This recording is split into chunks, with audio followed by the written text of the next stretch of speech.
To understand who we are, we need to turn back the clock to long before cities, governments, or religions. Hundreds of thousands of years ago, the Earth was a wild, relentless, and silent place. Humankind was not the master of the world, but rather a frightened animal, desperately struggling to see the next dawn. Our origins are deeply rooted in the warmth of Africa. It was there that the first hominids began to stand upright on two legs. We did not have sharp claws, venom, or impenetrable skin. Our only advantage against brutal predators was our ability to observe the environment, walk long distances, and most importantly, cooperate. The beginning of modern humans, Homo sapiens, was marked by a humble yet revolutionary innovation: the flaked stone. Transforming a piece of dull rock into a sharp blade was our first great technological triumph. With this, we were able to tear through thick hides, cut rich protein meat, and break bones to extract the marrow. But nothing changed our destiny as much as the mastery of fire. Fire gave us light in the darkness, scared away the monsters that hunted us at night, and cooked our food. Cooking food reduced the energy spent on digestion, allowing our brains to consume more calories and grow like never before in history. How did we live? We were absolute nomads. The concept of home, or ownership, did not exist. A tribe of Homo sapiens constantly moved, following the frantic rhythm of the seasons, the migration of large herbivores, and the ripening of wild fruits.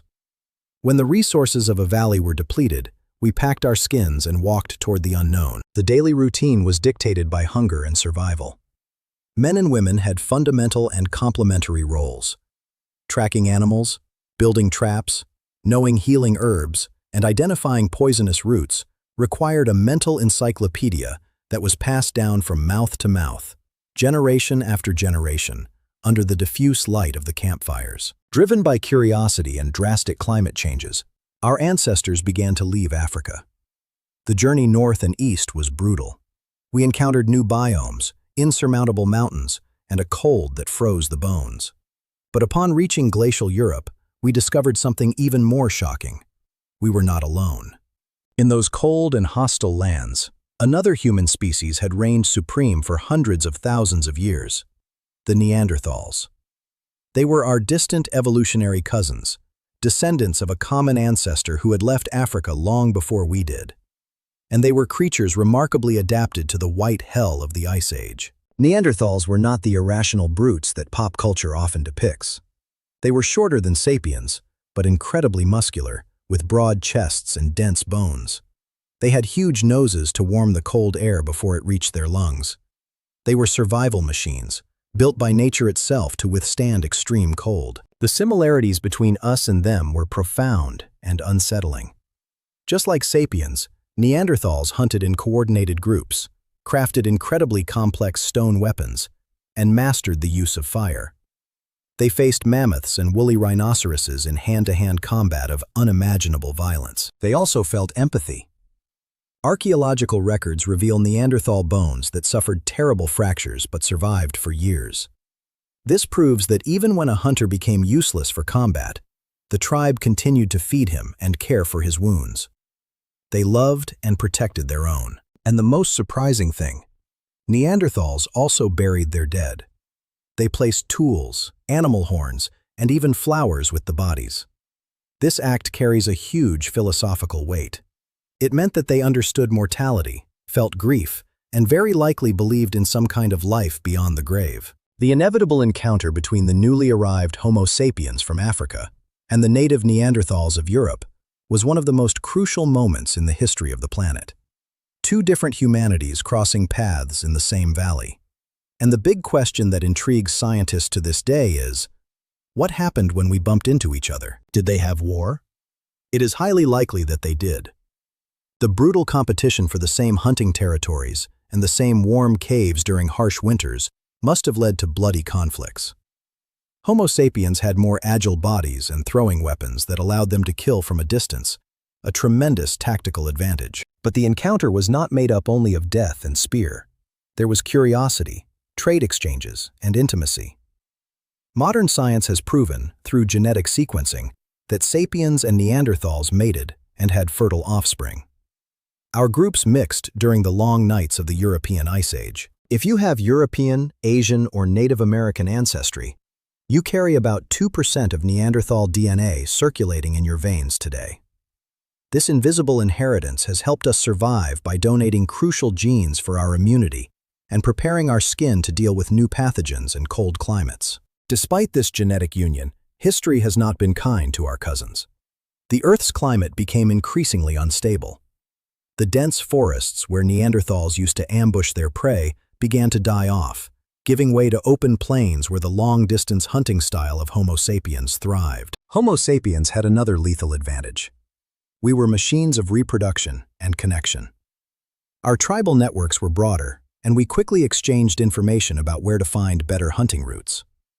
When winter tightened, the sapiens tribes helped each other, while the Neanderthals lived in smaller, more isolated groups. And so, slowly, without a cataclysmic event and without a great bang, the Neanderthals disappeared.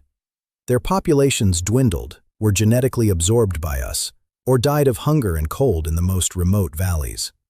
About 40,000 years ago, the last pure Neanderthal closed his eyes forever. For the first time in cosmic history, the planet Earth had only a single human species walking on its surface.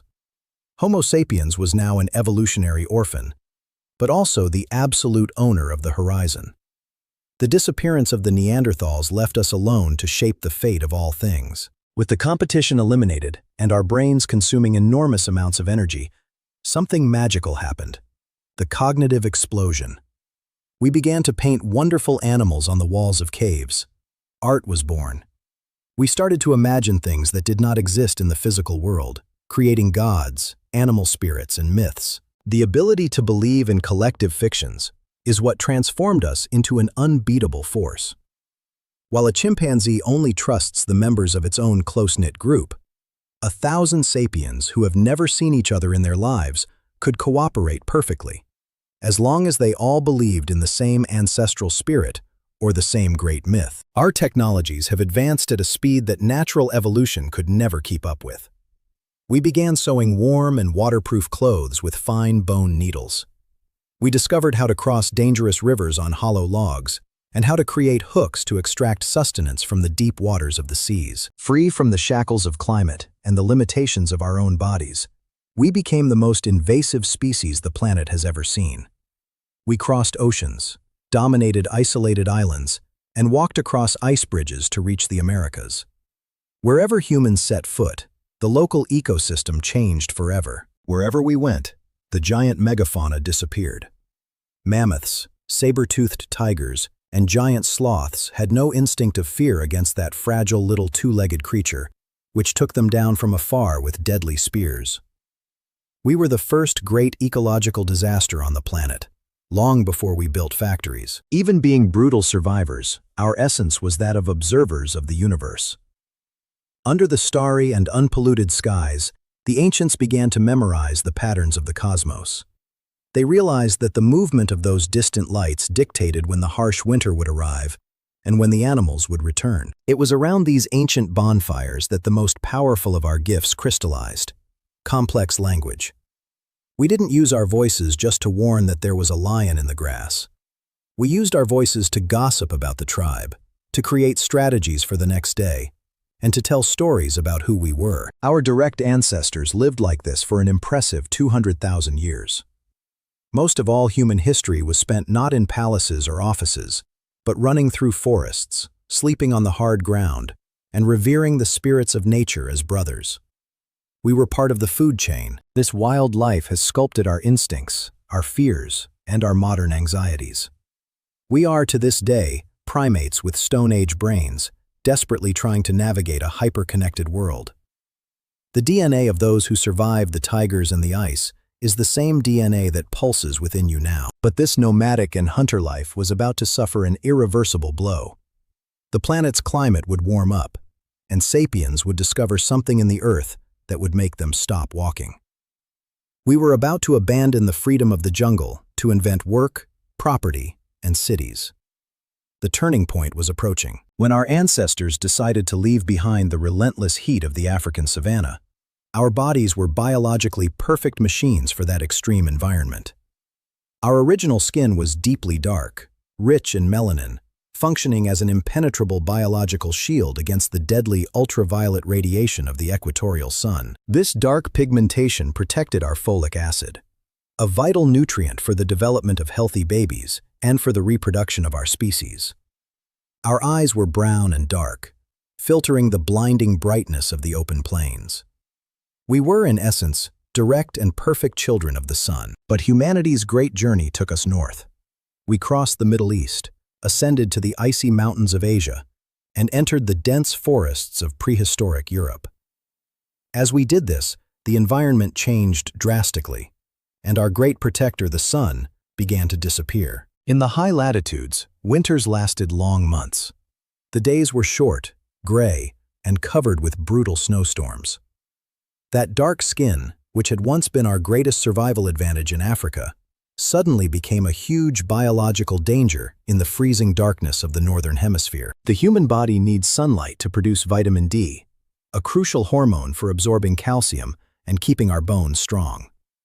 Without strong sunlight, children from ancient tribes began to suffer from rickets, a terrible disease that bent their legs and bones. To survive in this new pale and cold world, evolution had to act through mutation.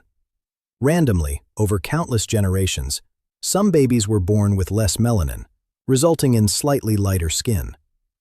In Africa, this would be a lethal disadvantage, but in the north, it was the absolute salvation of the tribe. The lighter skin functioned as a highly sensitive biological solar panel.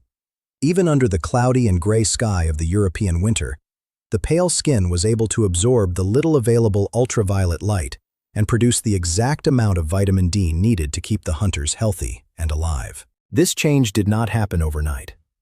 It was a slow and brutal process of natural selection that lasted tens of thousands of years.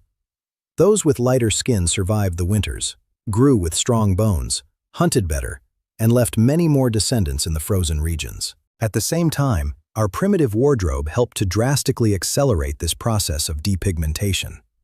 To avoid freezing to death, our ancestors learned to scrape the hides of large animals they hunted, and to sew heavy clothing that covered almost the entire body, further blocking out light. With only the face and hands exposed to the terrible cold, the need to have extremely fair skin to capture any ray of sunlight became a matter of life or death.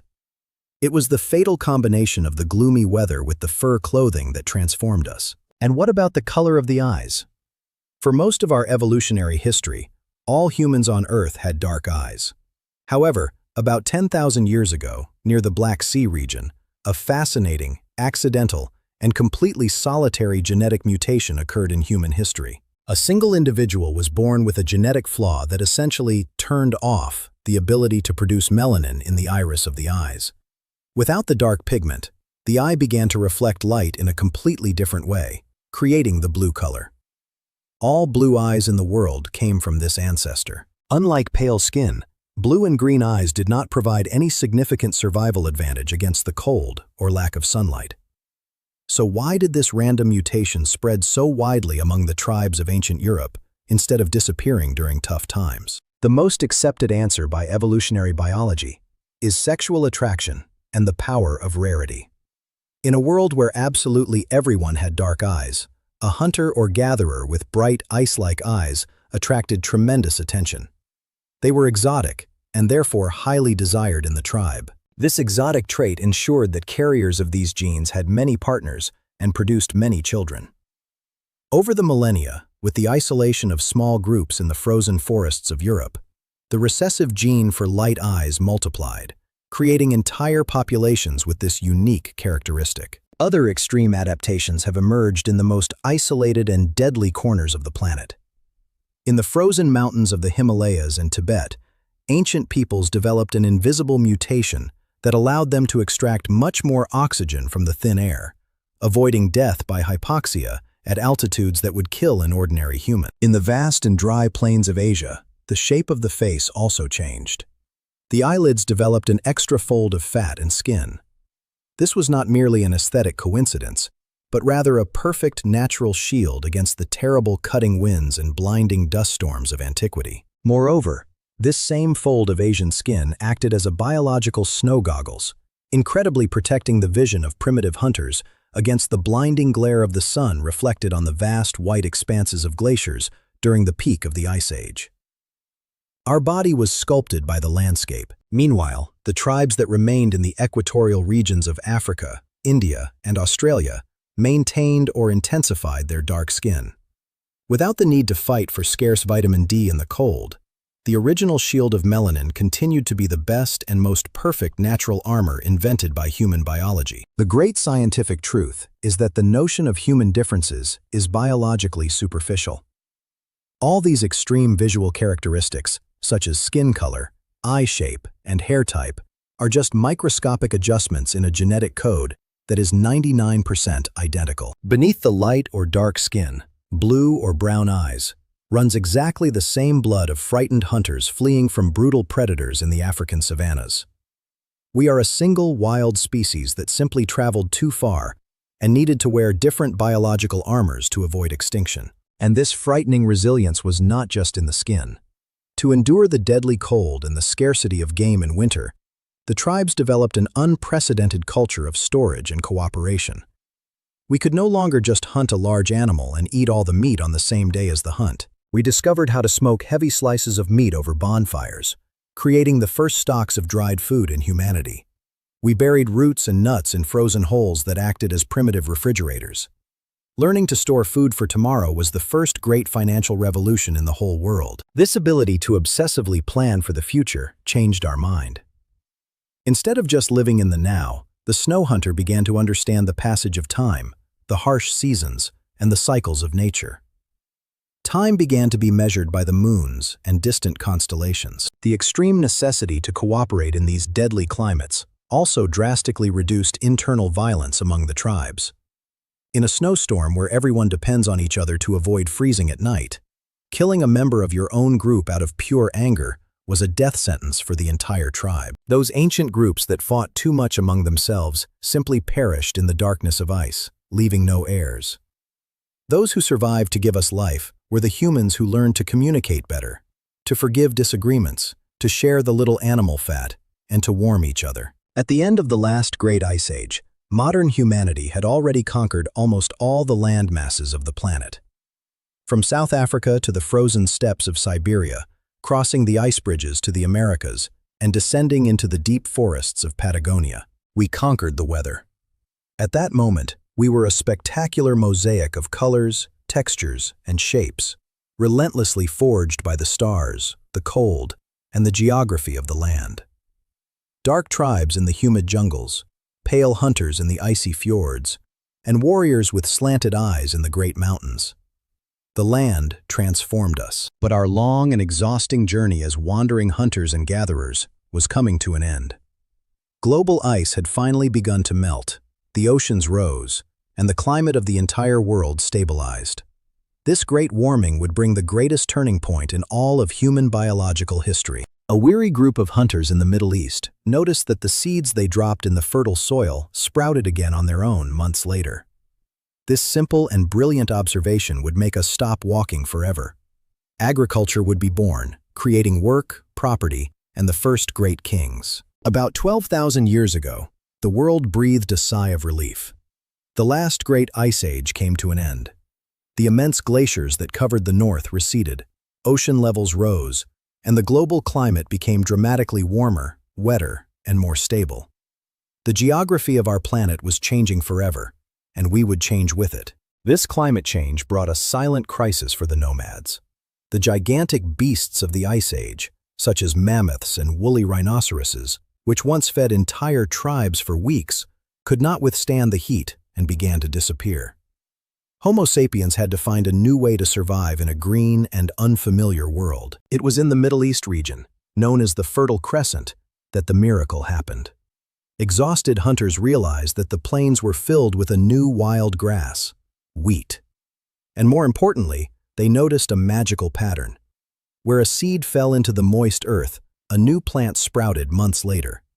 The secret of the land was revealed. Instead of walking dozens of kilometers a day behind skittish herds, why not stay there and take care of those plants? This simple and brilliant observation triggered the agricultural revolution. It was the biggest fraud in history, or our greatest genius. We decided to stop walking and began to force nature to work for us. The act of planting a seed changed the human psyche. By sinking their hands into the earth, the nomadic hunter died, giving birth to the first farmer. We ceased to be mere extras in the ecological theater and became the directors. We began to clear forests, divert small streams, and protect the fields from devouring pests. But agriculture was a cruel pact with the devil.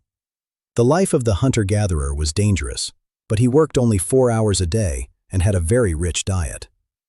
The primitive farmer, on the other hand, worked from dawn to dusk, breaking his back under a scorching sun, carrying stones and water until total exhaustion. Our diet has plummeted in quality. We exchanged red meat, a variety of fruits, and nutritious roots for a monotonous diet based almost exclusively on wheat and barley porridge. For the first time in history, human skeletons began to show signs of severe malnutrition, tooth decay, and spinal deformities due to heavy labor. However, agriculture gave us something that hunting could never provide: a predictable volume of food. Since we no longer needed to travel all the time, our temporary shelters made of animal skins were replaced by heavy huts of clay, straw, and stone. We literally took root in the land. The first permanent villages of humanity began to sprout. These primitive villages completely changed our social structure. Tribes that once had a maximum of 50 people now clustered in settlements with hundreds of inhabitants. Living so close to strangers required the creation of new rules for coexistence, severe punishments for theft, and a collective organization to keep the dirt streets clean. The heart of these new villages was not the bonfire, but rather the barn. Storing grains in immense clay pots meant that the village could survive the worst winters or deadly droughts. Food did not spoil the next day. For the first time, humans experienced the intoxicating feeling of having accumulated wealth. And with the accumulated wealth, the most destructive of human concepts was born: private property. In the past, the forest belonged to everyone. Now, the cultivated land, the canal water, and the grains in the barn belong to specific individuals. This is mine, not yours. Fences were erected. Boundaries were drawn with blood on the ground. The revolution did not stop with plants. If we could control wheat, we could control animals. Hunters captured wild offspring of sheep, goats, and pigs, enclosing them in wooden pens. The wild herd became the domestic pasture. We created living and mobile pantries that provided us with fresh meat, warm milk, and soft wool throughout the entire year. But living cramped in mud huts, side by side with pigs and sheep, brought an invisible and terrifying enemy. The accumulation of feces and proximity to animals caused viruses and bacteria to jump from beasts to humans. The first major epidemics of smallpox, measles, and tuberculosis began to decimate entire villages. Despite the plagues, poor diet, and slave labor, agriculture won the game of evolution for one mathematical reason: reproduction. A nomadic mother could only carry one baby at a time on long walks. But a mother in the village, feeding her children soft porridge, could have a new baby every year. The human population exploded. Agriculture was a perfect trap. We produced more food, which led to more children, who required more wheat to be planted, which demanded more hard work. Humanity entered a frantic and irreversible gear. There was no way to abandon the fields and return to the forest. The wild paradise was closed. With the barns full of wealth, the farming villages became bright targets in the landscape. Nomadic tribes that starved during the harsh winters realized it was easier to kill the farmers and steal the grains than to hunt in the empty forest. The fear of invasion changed the architecture of the ancient world. The instinct for protection forced farmers to stack stones and build the first large defensive walls. The peaceful village transformed into a fortress. Escape routes were blocked, and armed sentinels began to watch the horizon day and night, fearing that outsiders would come to take their land and families. The weapons also evolved at a terrifying speed, but not for hunting animals. Spears were shortened, sharp daggers were invented, and heavy wooden clubs were carved with the sole and grim purpose of crushing the skulls of other human beings. Organized territorial war, motivated by wealth, had officially been born on planet Earth. The sedentary life was taking its internal toll. When sheep trampled the neighbor's field, or the canal water was unfairly diverted, blood boiled. To prevent the village from self-destructing in murders, the elders and wise began to act as primitive judges, creating the first oral laws to mediate conflicts. Social inequality emerged as an open wound. The farmer who chose the best piece of land near the river had abundant harvests and accumulated mountains of grains. The farmer of the dry land saw his crops die. To avoid starvation, the poor man was forced to borrow food from the rich, offering his labor in exchange. The debt had been created. Some men became landowners, while others became mere servants, working in the fields of other families just for a bowl of porridge. The egalitarian society of hunter-gatherers, where meat was shared equally around the campfire, was crushed by the cold hierarchy of accumulated grains. Whoever controlled the barns in times of famine controlled the fate of the entire village. Natural leaders, once chosen only for their courage in hunting, became permanent and authoritarian chiefs. Power became centralized in the hands of a few wealthy families who used the force of armed guards to collect taxes and ensure their absolute wealth. But this enormous abundance of food also freed the human mind.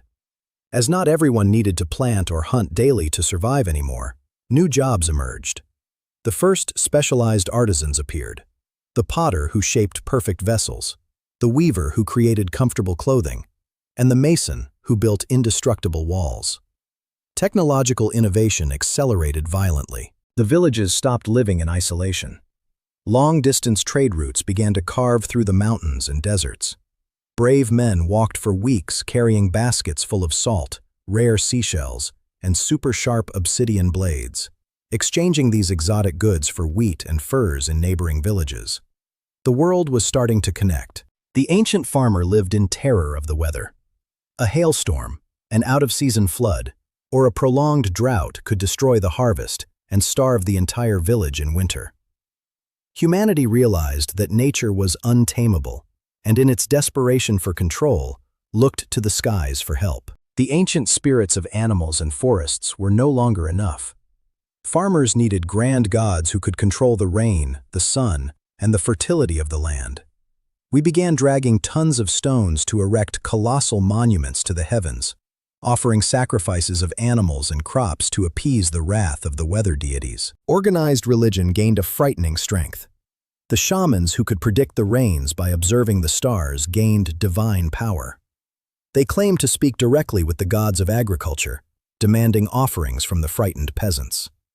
These early priests soon allied themselves with the warrior chiefs, uniting physical power with spiritual power in an unquestionable way. What started as a few straw huts scattered across a valley quickly transformed into colossal and dense settlements.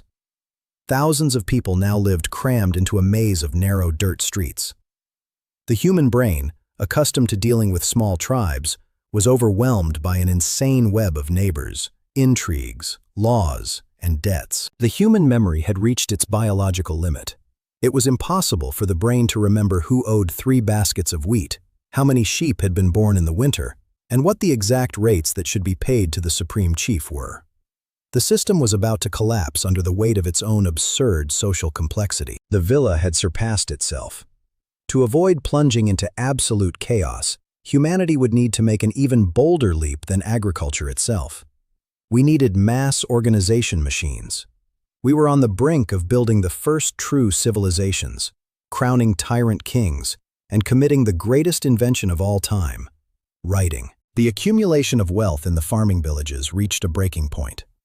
The land could no longer sustain random settlements. The fate of humanity converged on the wet margins of great, relentless rivers, where water was abundant, but the environment demanded cooperation on an industrial scale.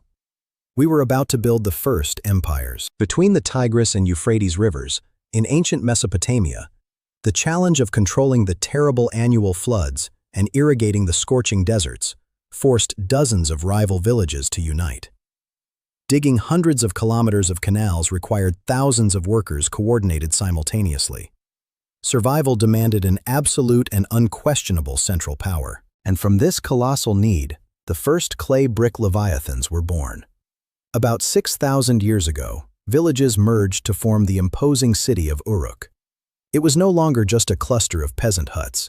It was a formidable metropolis, the absolute cradle of human civilization, pulsating with tens of thousands of inhabitants. Living in a Bronze Age city was a chaotic and overwhelming experience. The streets were narrow dirt alleys, suffocated by the smell of animals, smoke from bread ovens, and open sewage.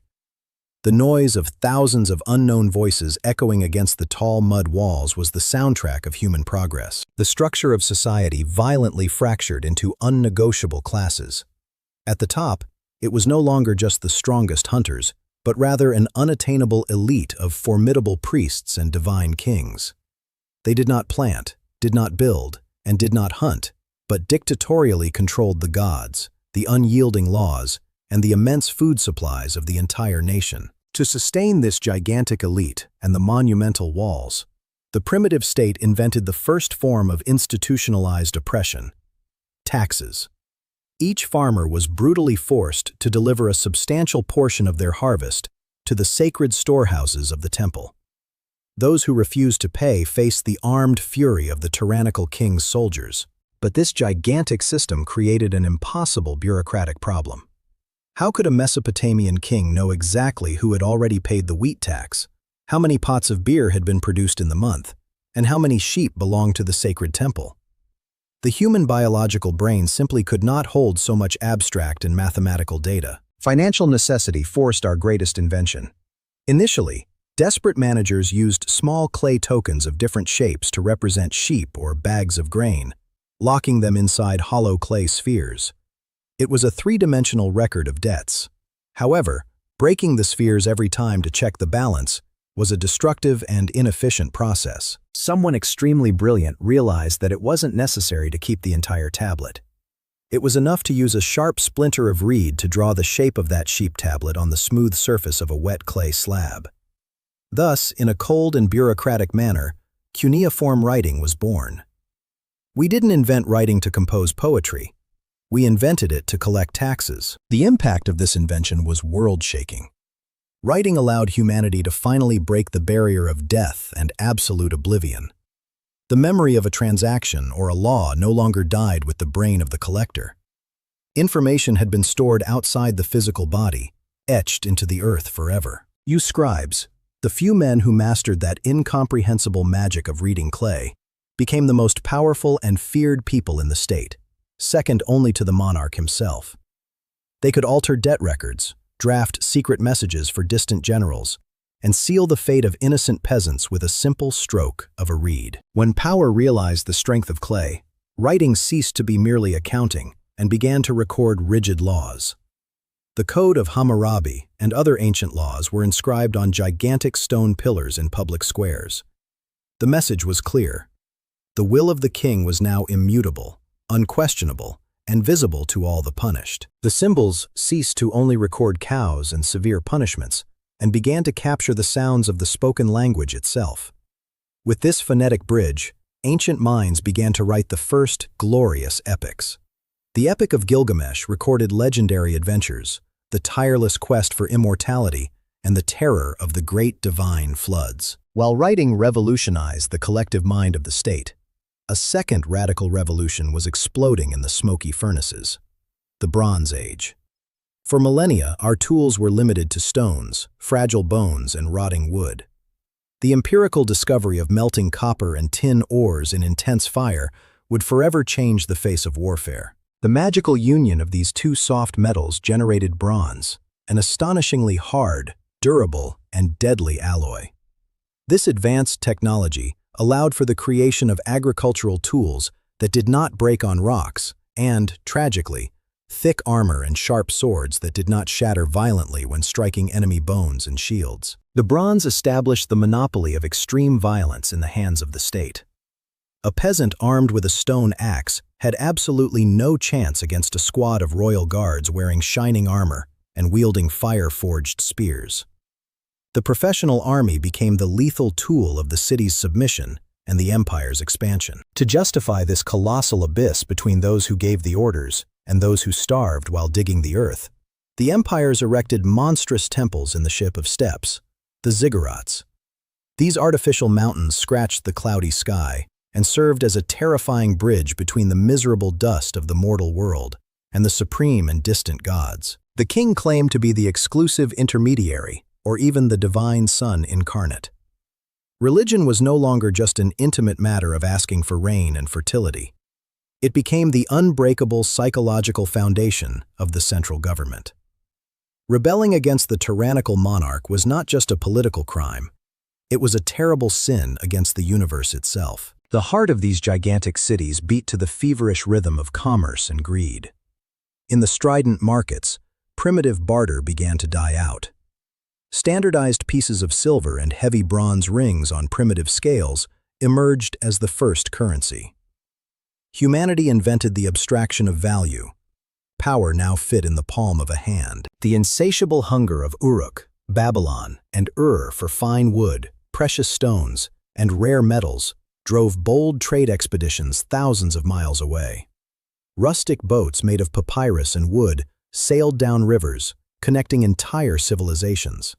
What began in the river valley soon rapidly infected the mindset of the entire inhabited world. This same script of absolute power, forced irrigation, and royal deification was simultaneously exploding on the fertile emerald banks of the Nile River in ancient Egypt.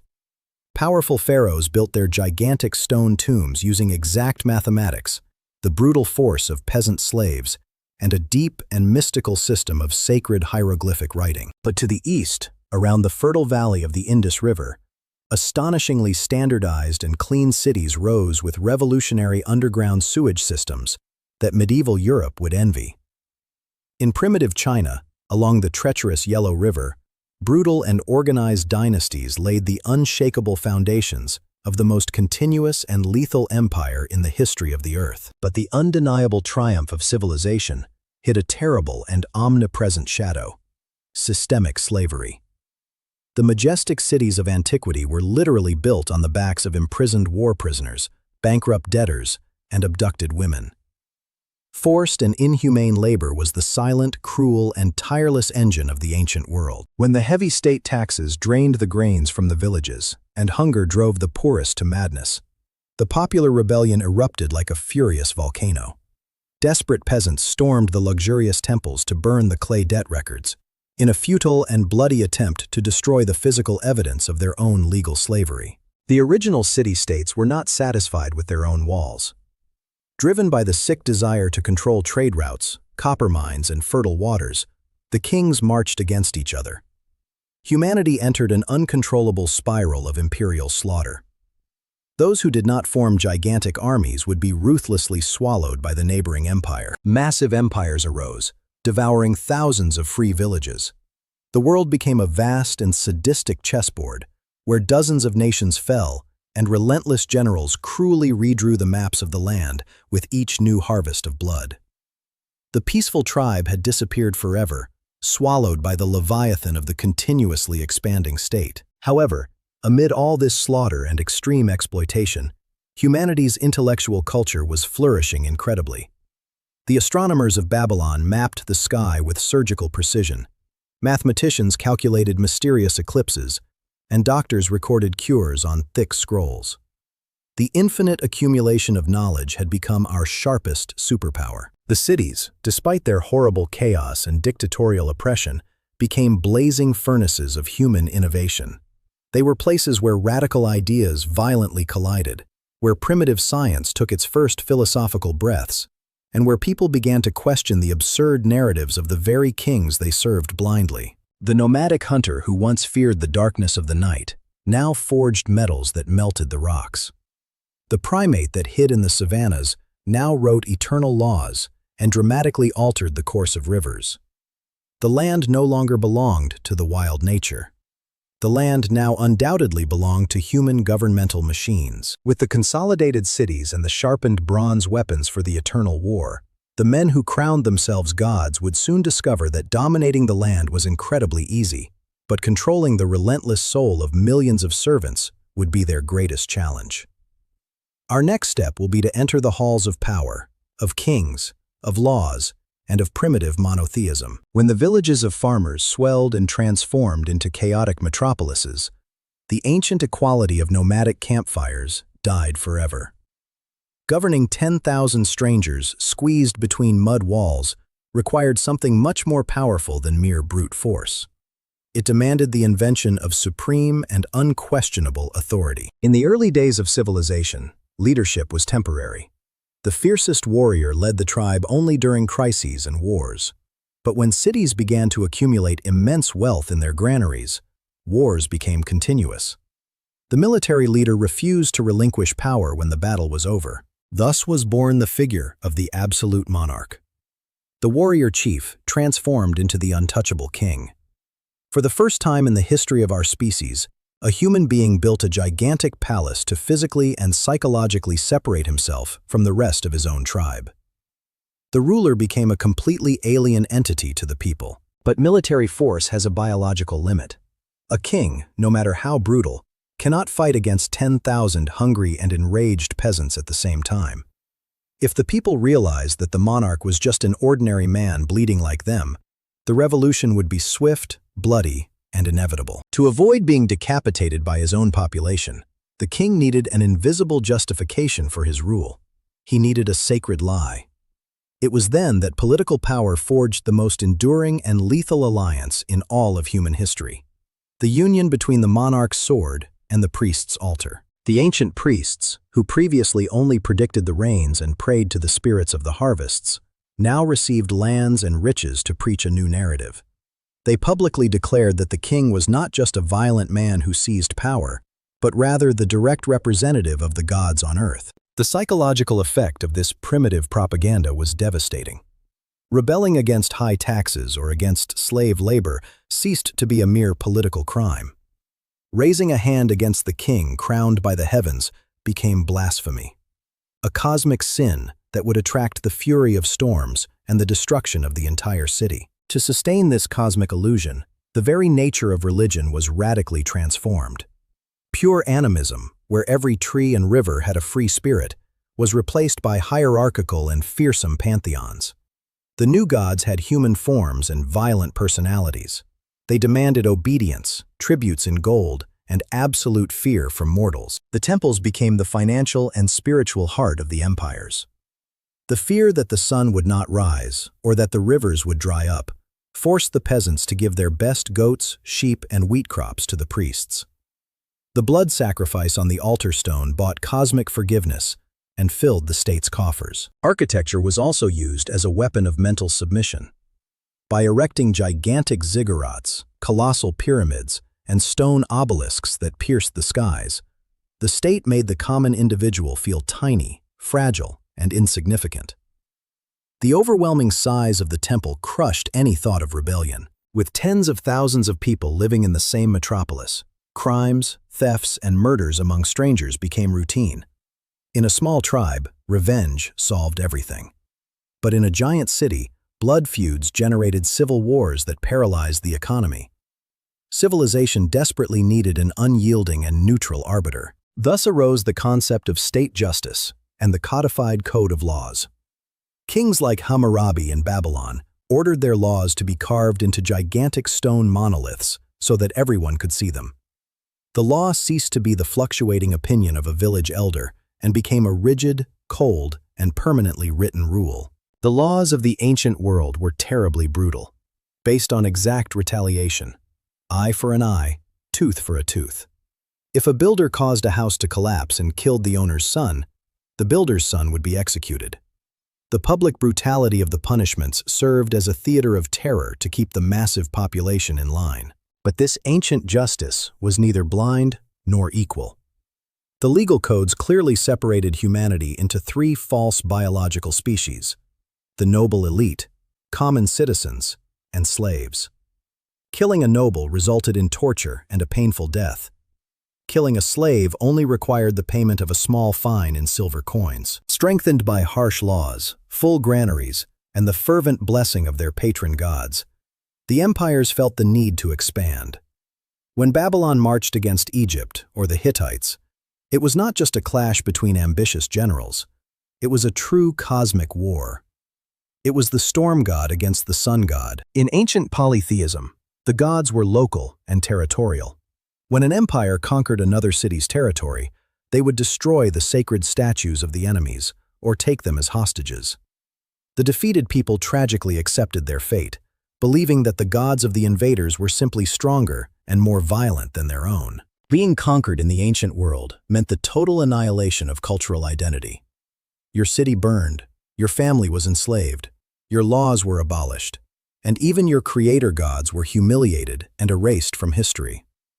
Polytheism was a brutal game of cosmic survival, where only the gods of the wealthiest empires survived. But, amidst thousands of lesser gods and corrupt temples, the human brain began to conceive a radical and extremely dangerous idea. In ancient Egypt, a rebellious pharaoh named Akhenaten attempted to abolish the entire Egyptian pantheon, closing dozens of temples to worship exclusively a single vital and creative force, the solar disk. This first spark of monotheism shocked the ancient world. The traditional priests, losing their immense wealth and influence, conspired violently. When the heretical pharaoh died, the old religion crushed his legacy, destroyed his unique worship statues, and restored the profitable and frightening chaos of the vengeful multiple gods. However, the seed of belief in a single supreme power would not die. It merely changed hands. Far from the Egyptian palaces and Mesopotamian ziggurats, marginalized and oppressed tribes of nomadic shepherds wandering the arid deserts of the Middle East began to whisper about a different god, an invisible, angry, and jealous god. This desert god did not dwell in rotting wooden statues, nor did he need golden temples to prove his strength. He was the absolute creator of the entire universe, the voice of thunder, and the invisible master of the cosmos. He demanded exclusive devotion and did not share his altar with any other pagan deity. The idea of a single god changed the rules of the civilizational game forever. In polytheism, the gods could be bribed with blood and gold. But this new primitive monotheism established that its god demanded something much more difficult than dead animals. It required moral obedience, deep ethics, and blind loyalty. This created a seismic shock to the absolute power of kings.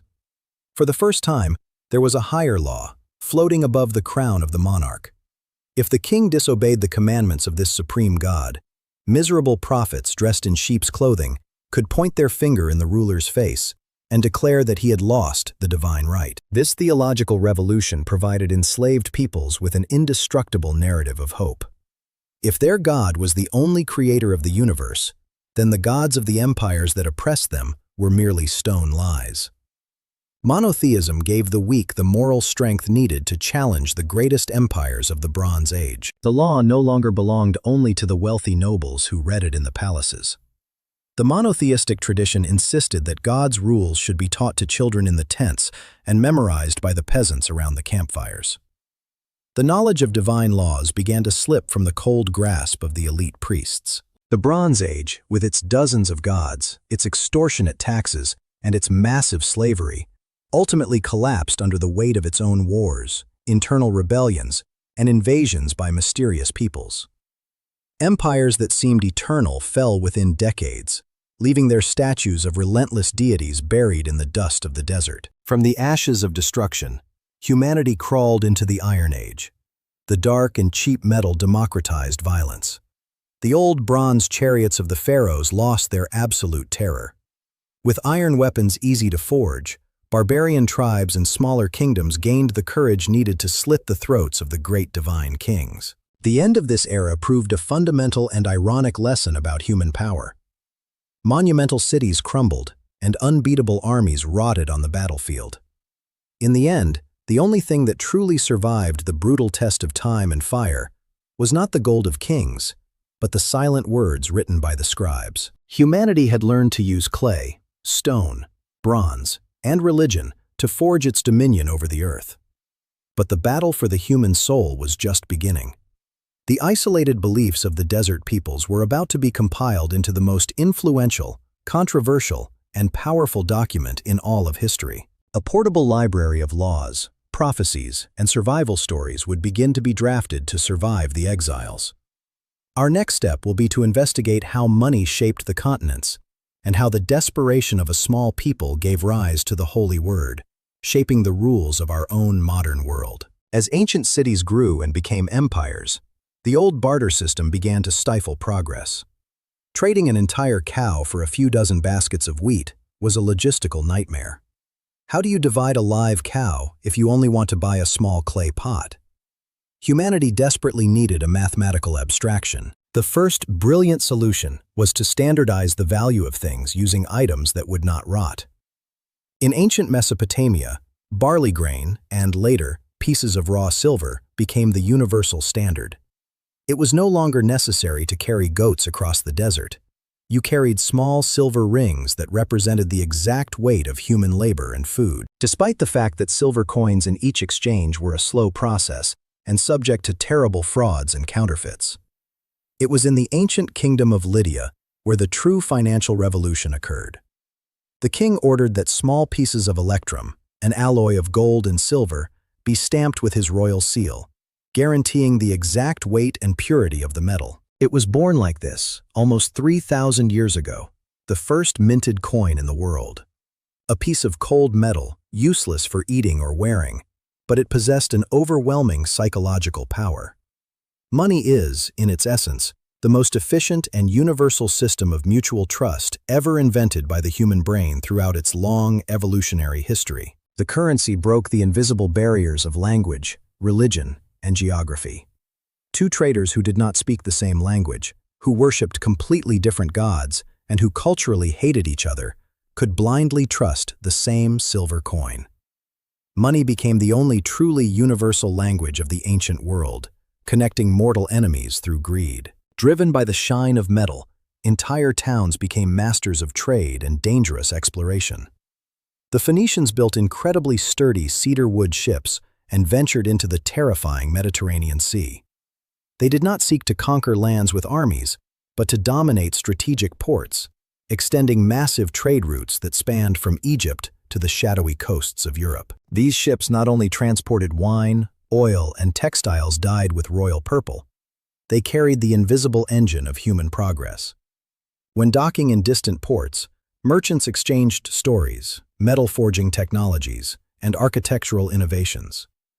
Trade accelerated the cultural evolution of the world at a pace that wars alone could never achieve. It was exactly this frantic business need that gave rise to the phonetic alphabet.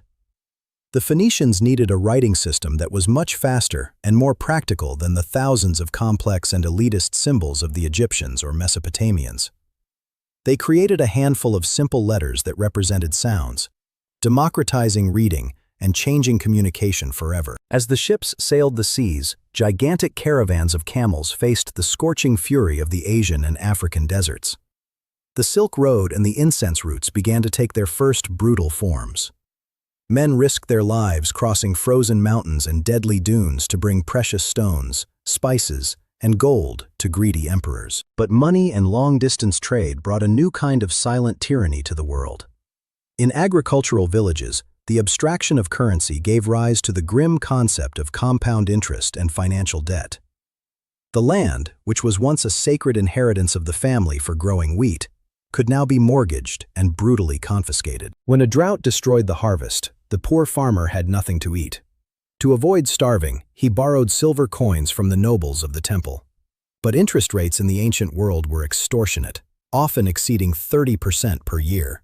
The debt trap closed like an iron jaw. If the peasant could not pay the loan, the written law punished him mercilessly. First, he lost the lands of his ancestors. If there was still debt, he was forced to give up his own daughters and sons to become slaves of the creditor. Finally, the farmer himself was chained.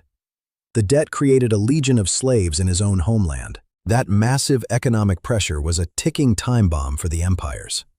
When tens of thousands of citizens lost their lands and became debt slaves, hatred against the elite boiled over. Gigantic rebellions threatened to destroy entire cities, kill the rich, and burn the damned clay tablets where debts were coldly recorded. To avoid the total collapse of society, wise kings of Babylon and other nations invented the law of Jubilee. From time to time, the monarch would proclaim a sacred decree that completely canceled all debts of the peasants, freed financial slaves, and returned stolen lands. It was a reset of the economic system to prevent bloody revolution. With the proliferation of coins, power began to subtly seep away from the palaces. For the first time, it was no longer necessary to be born a prince or to be a powerful priest to amass astonishing wealth. A savvy merchant, taking enormous risks on the seas or in the deserts, could become richer than the generals. The merchant class had been born to challenge the nobility. Money also changed the macabre nature of war. Emperors no longer needed to rely solely on forcibly recruited peasants who wanted to return to the harvest. With silver coins in hand, kings began to hire entire armies of professional mercenaries, ruthless men from distant lands who would kill anyone in exchange for gold. Mercenary armies transformed empires into unstoppable expansion machines, but also very fragile ones. If the royal treasury ran out and coins stopped flowing, the hired soldiers did not hesitate to turn their spears against the very king who hired them, looting the city they had sworn to protect. Money has no loyalty to the crown. The currency introduced the concept of mobile and hidden wealth. A wheat farm cannot be hidden from tax collectors, but a jar full of gold can be buried in the desert ground and recovered years later. This ability to conceal value gave individuals a small and quiet advantage against the state's confiscatory tyranny. However, ancient philosophers and prophets began to observe the moral decay that excessive love for metal brought. Money quantified everything: the value of a human life, the honor of a daughter, or the penalty for a murder became tabulated in silver coins. Greed became the new and most powerful unofficial religion of humanity. Inequality became an insurmountable abyss. On one side, kings and wealthy merchants bathed in perfumed oil and drank imported wine from gold cups encrusted with jewels. On the other side of the same mud wall, thousands of hungry slaves and malnourished children slept in filthy alleys, victims of the blind laws of trade and extortionate interests. The ancient world was irrevocably connected and corrupted. The copper from distant islands was mixed with the tin from wild lands to forge the swords of the Middle Eastern empires. If a major trade route fell due to barbarian invaders, the economy of entire nations would collapse, and the weapon forges would tragically go dark. Economic imperialism replaced simple border warfare. Pharaohs and Assyrian emperors justified massive military campaigns, killing tens of thousands of innocents, not only in the name of their bloodthirsty gods, but to ensure absolute control over silver mines, noble hardwood forests, and deep-water ports essential for their wealth. The machine of civilization was a hungry leviathan, and common humanity was the disposable fuel. Oppression reached intolerable levels. The ancient oral traditions that spoke of justice, of equality around primitive bonfires, and of mutual aid were being erased by the law of the strongest, the richest, and the most ruthlessly armed. It was precisely on the marginalized edges of that monstrous imperial economic machine, far from the corrupt glory of Egyptian palaces and the oppressive markets of Babylon, where a small group of nomadic shepherds and stateless refugees refused to accept that the world needed to be a slaughterhouse governed by the gold and dictatorial sword of false kings. In the brutal sands of the desert, radical voices began to rise. Rustic prophets, dressed in rough skins, openly challenged the urban elite. They preached that the infinite accumulation of wealth was a spiritual disease, that enslaving brothers for debts was a cosmic abomination, and that the true power of the universe demanded justice for widows and orphans. Those dissidents created a revolutionary narrative of resistance. They began to compile their survival stories, their harsh moral laws, and their deep disdain for the pagan idolatry of the rich in sacred scrolls. They wanted to forge a code of conduct that would limit the greed of kings and protect the lives of servants and the marginalized. But history is cruel to the weak. When the greatest and most bloodthirsty empires of the world turned their hungry eyes towards this small, rebellious nation and its strategic trade routes, the destruction was overwhelming. Jerusalem was besieged, the walls fell, the sacred temple was burned to the ground, and the people were dragged away in chains. The exile in Babylon should have been the absolute and forgotten end of that monotheistic tribe. In the ancient world, a conquered people, without land and without a temple, was a people extinct from the face of the earth, quickly absorbed by the customs and foreign gods of their tyrannical conqueror. That was the iron rule of humanity. However, amidst the deep humiliation and unbearable mourning in the foreign land, something unprecedented in planetary history occurred. Instead of abandoning their god and culture, the exiles sat by the banks of the enemy rivers and began to write compulsively. They transformed their humiliating defeat into the greatest literary work in the world. Oppression, imperial finances, and the pain of exile served as the perfect furnace for the creation of the Holy Word. Religion would no longer depend on deified kings, borders of land, or temples of gold that could be burned. Faith was about to become a book, and it is towards the bloody pages of the Bible that we will march next. In the year 586 before Christ, the world of a small people crumbled into ashes and blood. Jerusalem was swept off the map, its sacred temple was demolished, stone by stone, and its elites were dragged in chains to the heart of Babylon. What should have been the end of a nation, ironically became the cradle of humanity's greatest literary work. By the banks of the rivers of Babylon, the exiles wept.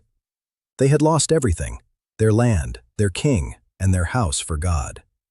In the ancient world, when their temple was destroyed, their God was considered dead. But instead of surrendering to the victorious gods of Mesopotamia, those survivors decided to do something unprecedented. They would not fight with swords, but with pens.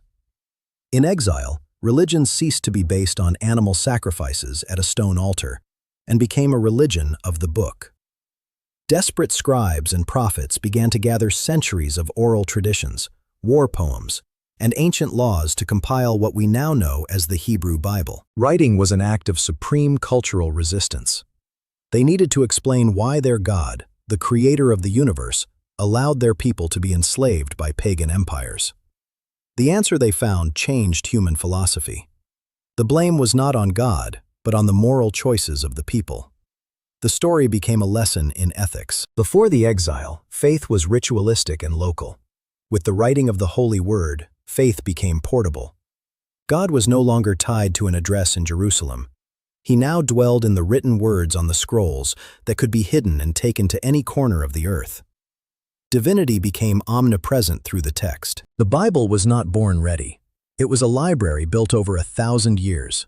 Stories about the creation of the world, the flood, and the patriarchs were refined and rewritten to convey a single message.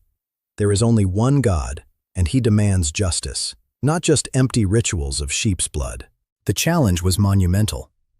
The Jews lived surrounded by the overwhelming glory of Babylonian culture, with its magnificent gods and advanced science. Writing Genesis was an intellectual counterattack. While the Babylonians believed that the world was born from a bloody war between gods, the biblical text asserted that the universe was created by the calm and orderly will of a single being. For the first time, literacy became a religious duty. To prevent the people from losing themselves in foreign culture, each father was to teach the laws and the stories of the book to his children. This created a culture of debate and study that preserved the identity of that people against all odds of extinction.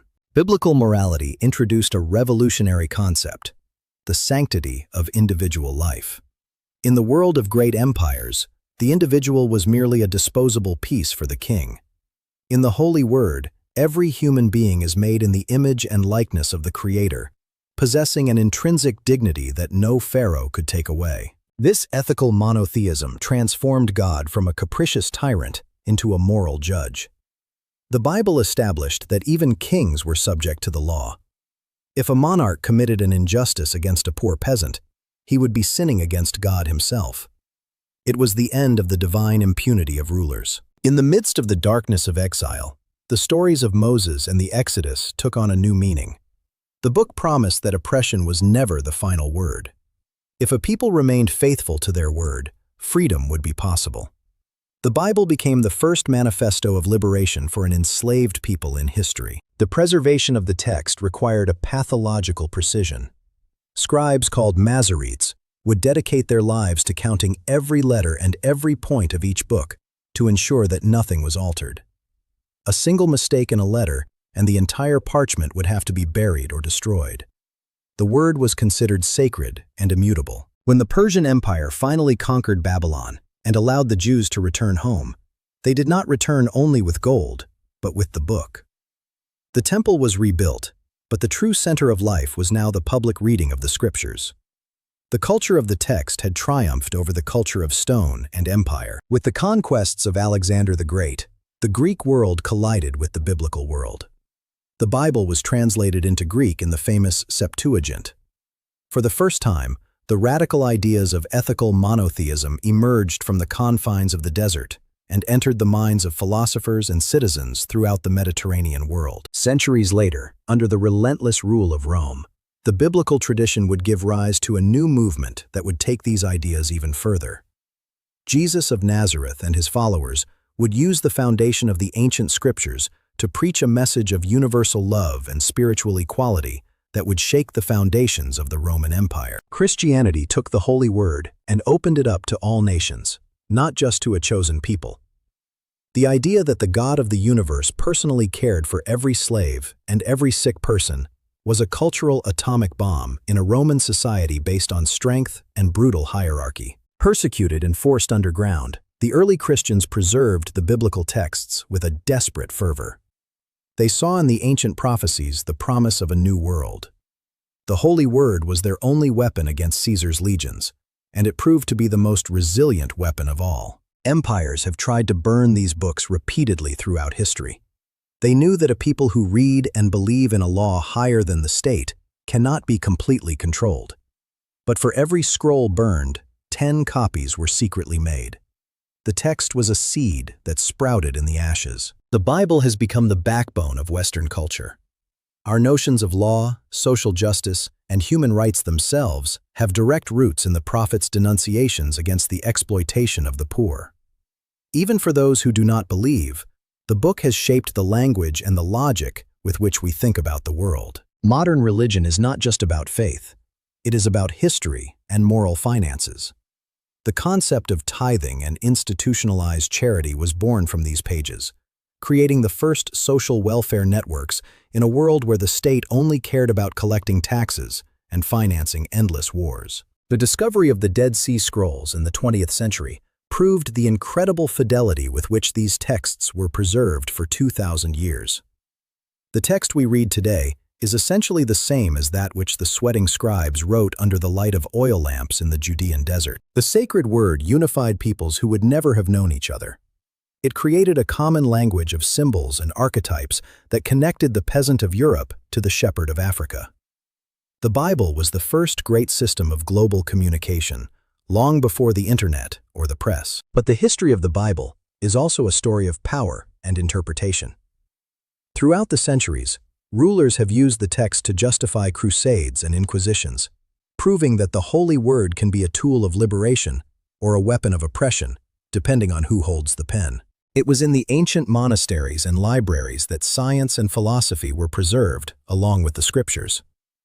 The quest to understand the Word of God led to the quest to understand the work of God, nature itself. The roots of the first universities are buried in these sacred pages. Today, the Bible continues to be the most translated and distributed book on the planet. It has survived the fall of Rome, the end of the Middle Ages, and the Industrial Revolution. It is the fossil record of our deepest anxieties and our incessant desire for meaning and cosmic justice. When we look at human history, we see that we are a species that needs stories to survive. We need to believe in something that is beyond what the eyes can see. The Holy Word was the bridge that took us out of the chaos of the ancient world and gave us a moral direction. From Neanderthal DNA to the invention of money, and from the first cities to the writing of the book, our journey is a continuous web of adaptation. We are the result of millennia of struggles and ideas that refuse to die, even when their creators turned to dust in the desert. Our investigation into human origins is coming to an end. We have seen how the frightened animal of the savannah became the master of words and gods. But what remains of this long journey in our modern blood? How does this heritage shape our current society and our uncertain future? The Bible closes the cycle of ancient civilizations and opens the doors to the world we know. It has codified our culture and our laws. But our biology and our instincts still hold much older secrets, which reside in the core of our cells and our finances. Now, we will take the final stock of this odyssey. We will see how the human mosaic is completed and what prehistory and antiquity have to say to the man who today looks at the stars and plans the next great leap for humanity. We have reached the end of our long journey. What began as a small group of frightened primates in the savannas of Africa has transformed into a global force that now alters the climate, splits the atom, and plans to colonize other worlds. But to understand our future, we need to look at what remains of all that past in our own blood. We are a living biological mosaic. Within each of your cells resides a code that has survived ice ages, devastating pandemics, and extinction wars. You carry fragments of Neanderthals, secrets of African hunters, and the resilience of farmers who tamed the land with their own hands. Our biology is ancient, but our problems seem new. The anxiety you feel today is the same that kept the hunter alert against the tiger. The desire to belong to a group is the inheritance of the tribes that shared meat around the fire. We haven't changed as much as our tools suggest. We saw how the invention of agriculture tied us to the land, and how money created webs that connected strangers across continents. We saw how writing gave us immortality, and how religion gave us a moral purpose. But the greatest lesson from ancient civilizations is that nothing, not even the greatest empires, is eternal. Money remains our universal language, but it is also our greatest source of inequality. Modern finance, with its debts and interest, is merely a digital version of the chains that bound the peasants of Babylon. We still struggle to balance the need for order with the deep desire for justice. The colors of our skin and the shape of our eyes are just scars from intense geographical journeys. They are proof that we are a plastic species, capable of adapting to the scorching sun or the biting cold. Human diversity is not a barrier, but rather our greatest insurance against extinction. The sacred word, born from the despair of exile, proved that ideas are stronger than stone walls. The Bible and ancient codes of law provided us with the foundation for modern ethics. We learned that power without morality is merely tyranny, and that history is written by those who record their memory. Today, we look at the stars with the same curiosity that the first sapiens looked at the African horizon. Our essence as explorers remains intact. We are about to take the next step in our evolution, merging our biology with our technology, becoming something entirely new. But in the midst of this frantic advancement, we cannot forget where we came from. The animal that lives within us still needs connection, stories, and a sense of existence. Without knowledge of our origins, we are like a book that starts in the middle, not understanding the conflict that gave rise to the plot. Knowledge is the only inheritance that truly matters. Just as the ancients passed their secrets around the campfires, we now share our secrets through screens and bytes. This documentary is our digital campfire, a space for us to reflect on the winding path that has brought us here. The journey of the human being is a story of impossible courage. We have been nearly extinct several times, faced climatic catastrophes, and killed each other in senseless wars. And yet, we are still here. We are the survivors of an odyssey of millions of years that refuses to end. Every time you make an ethical choice, every time you cooperate with a stranger or marvel at the universe, you are honoring the struggle of thousands of generations that came before you. You are the pinnacle of a biological and cultural process of astonishing complexity. The civilizations of the past left us silent warnings in their ruins. They show us what happens when the balance between man and the earth is broken. Our modern challenge is to learn from these mistakes before our own cities become dust for the archaeologists of the future. Oh, monotheism, the laws, the finances, and the culture of ancient peoples formed the toolbox with which we built the present. But the most important tool has always been our ability to change our minds, to reimagine the world, and to create new ways of living together. That first handprint made in a dark cave 40,000 years ago said, "I was here." We are still saying the same thing. Through science, art, and the search for truth, we continue trying to leave our mark on eternity, proving that our existence had a purpose. Prehistory and antiquity are not dead times. They are alive in your intuition, in your language, and in the way your body reacts to fear and pleasure. Understanding origin is the only way to master destiny. We are the architects of a future that still holds the echoes of the caves. The turning point of agriculture gave us civilization, but it also gave us relentless work. Today we seek a new revolution that returns our freedom without losing the knowledge we have accumulated. We are in search of a new balance, a new way of being human in this vast universe. What will come next? Will we be the parents of a new species? Or will we be remembered only as those who almost destroyed their own home? The answer to these questions is not in the stars, but in our ability to understand our own history and to act with the wisdom of the ancients. The human mosaic is complete, but the painting is still fresh. Each of us adds a brushstroke to this collective work of art that we call humanity. We are at the same time the past, the present, and the promise of what we can still become. Honor your ancestors by being someone worth remembering for future generations.